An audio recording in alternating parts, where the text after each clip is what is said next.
അന്ന് നാണക്കേട് ഭയന്ന് തഞ്ചാവൂർക്ക് പോയതായിരുന്നു അമ്മയും അപ്പൂപ്പനും. തഞ്ചാവൂര് വെച്ച ഞാനുണ്ടായത്. അച്ഛൻ ആരാണെന്ന് ചോദിച്ചവരോടൊക്കെ ഉപേക്ഷിച്ചു പോയിന്ന് പറഞ്ഞു അമ്മ.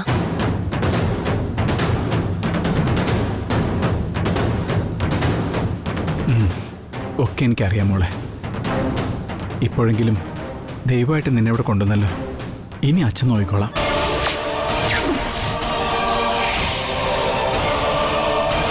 അടുപ്പം കൂടുന്തോറും അമ്മ പേടിച്ചു തുടങ്ങി.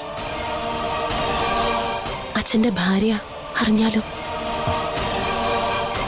അറിയില്ല. അത് നമ്മൾ ശ്രദ്ധിച്ചാൽ മതി.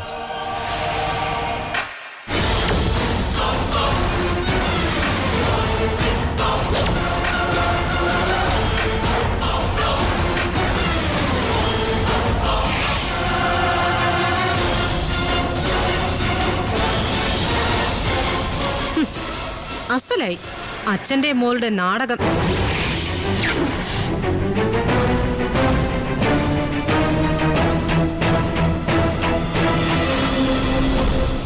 എനിക്കിത് നേരിട്ട് കേൾക്കാനുള്ള ഭാഗ്യം ഉണ്ടായില്ലോ.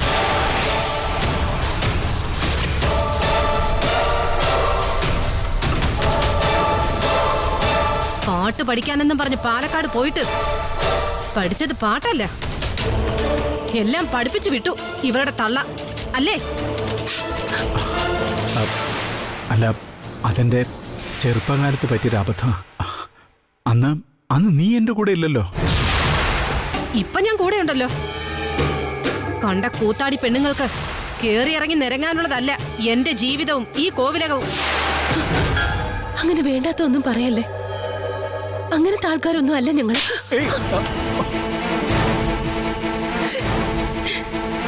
കണ്ടവരെ വീട്ടിനകത്ത് കയറ്റി കിടക്ക വിരിക്കുന്നവരെ പിന്നെ ഞാൻ എന്ത് വിളിക്കണം?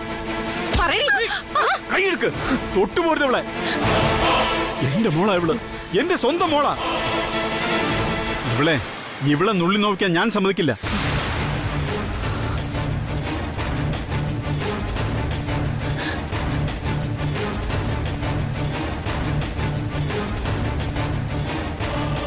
അപ്പൊ മോളെ തൊട്ടപ്പോ പൊള്ളി അല്ലേ?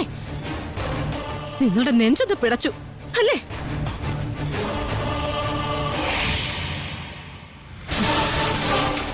അമ്മയോട് ഞാൻ പറഞ്ഞിരുന്നു, ഇനി വായ കൊണ്ടല്ല വെട്ടുകത്ത് കൊണ്ട് അരുന്നത് സംസാരിക്കുന്നേന്ന്. നോക്കിക്കോ, അത് ഞാൻ കാണിച്ചു തരും.